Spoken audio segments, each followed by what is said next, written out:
and welcome to another episode of Death Drive Dialectics.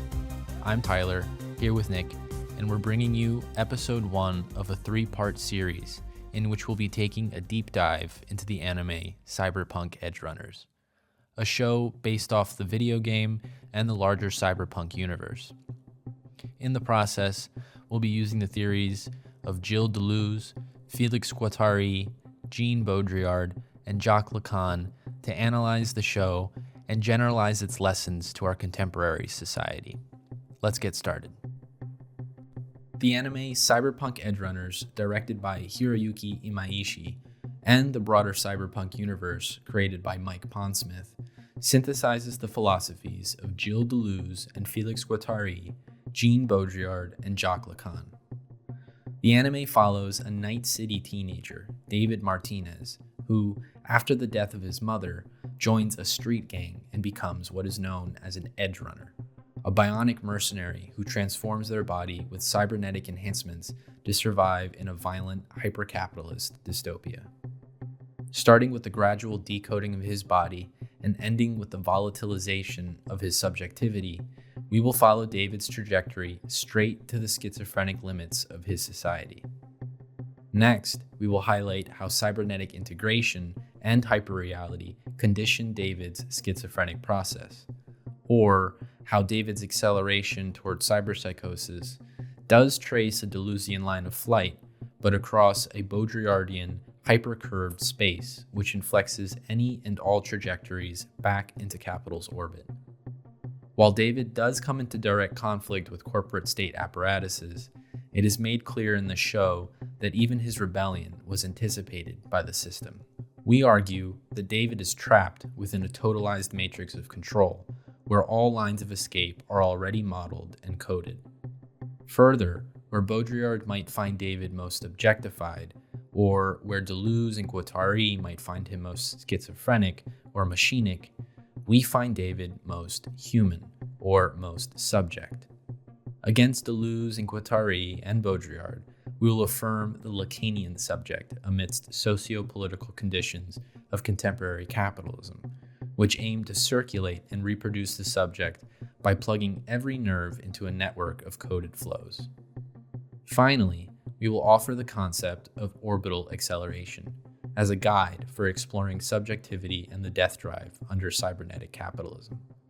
Orbital acceleration synthesizes Deleuze and Guattari's theory of schizophrenia, Deleuze's concept of societies of control, and Baudrillard's theory of hyperreality, while accommodating the Lacanian subject and a dialectical understanding of death drive.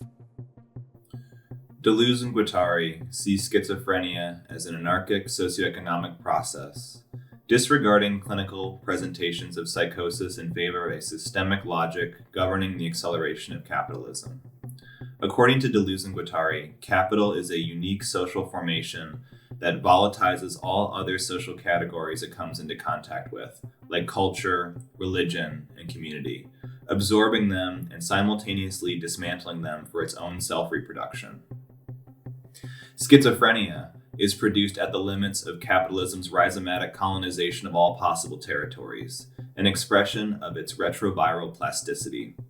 The schizophrenic process is a process of deterritorialization at the margins of capitalism without any compensatory reterritorialization. This is what differentiates the capitalist process from the schizophrenic process. Capitalism engages in a twofold movement of decoding or deterritorializing flows on the one hand, and their violent artificial reterritorialization on the other.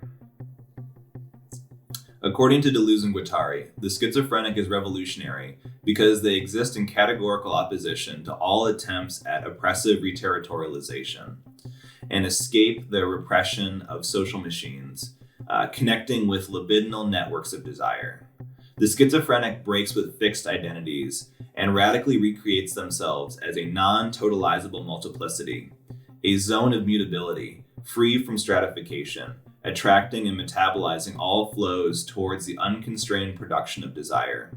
We find that the schizo exists not just on the boundary of capitalism, but on the boundary of life and death, human and non-human, organic and inorganic, man and machine.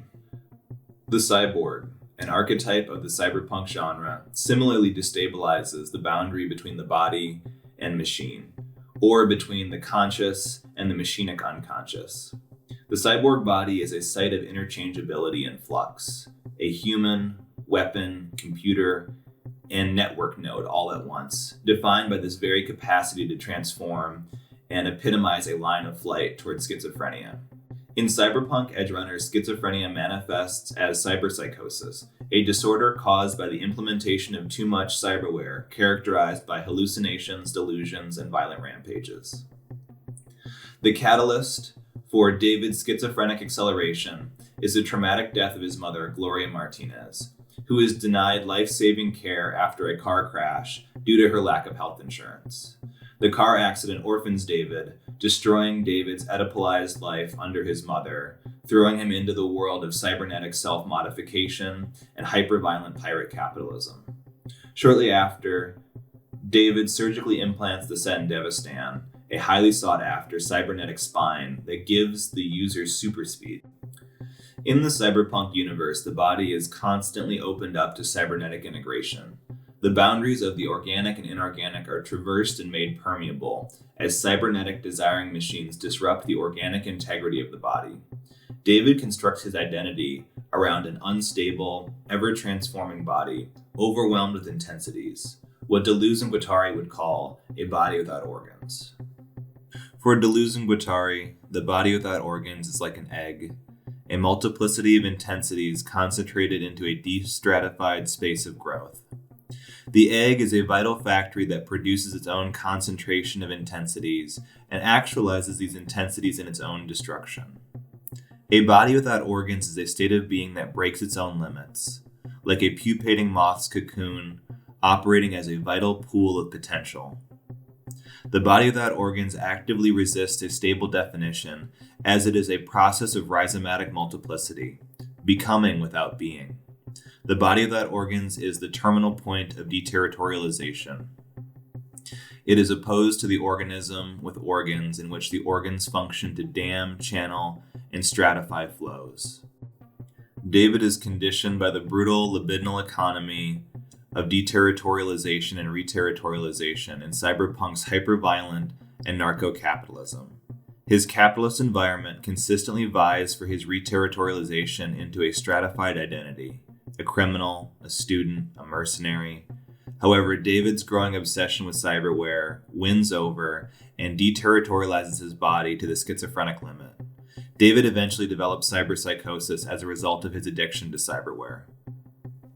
The death drive pervades David's cybernetic acceleration and transforms him into a body without organs. Deleuze and Guattari highlight a spectrum of death drive spanning between two limits, the repressive and the revolutionary death drive.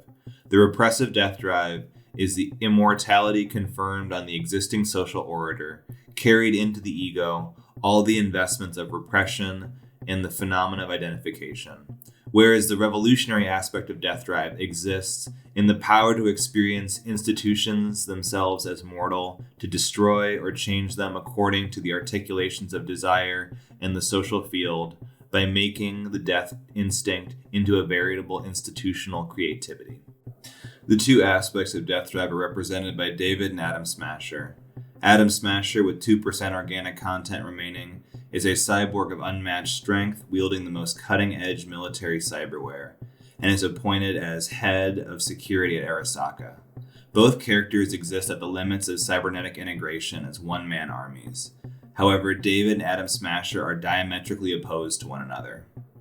Atom Smasher embodies the death drive at the heart of the repressive systems of cyberpunk. He has sold out his desire in service of the corporate state, whereas David's death drive pushes him towards a path of self-destruction and liberatory violence, which unleashes his machinic desire. In the end, David, by replacing most of his body with experimental mech suit, unleashes his death drive and embarks on a suicide mission against the corporate state apparatuses that oppress him.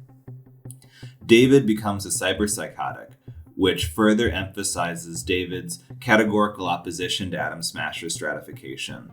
David is radical because he escapes stratification by any bodily integrity, and is instead defined by his capacity for change and his being towards death. This is what makes David a body without organs that shatters all strata, turning immediately into a body of nothingness, pure self-destruction whose only outcome is death. David subjects his body to the schizophrenic process of cybernetic enhancement, integrating with a multiplicity of machines and transforming his body into a switching system with no purely organic integrity to advance or defend. David embarks upon a fatal strategy of cyborgic self-transformation and embraces a synthesis of self-destruction and self-creation. For Deleuze and Guattari, the schizophrenic traverses the life-death binary and charts a path into the body's full potential, free of repression and full of intensities. Deleuze and Guattari ascribed radicality to the body without organs and the schizophrenic process as lines of flight that can escape the contradictions of capitalism. However, while David as an individual fully embodies Deleuze and Guattari's schizorevolutionary subject, his character arc also highlights its insufficiencies. In the next video, we will use Baudrillard's theory of hyperreality to better understand the world that conditioned David into a tragic body without organs, a junkie addicted to plastic surgery and biomechanical implants.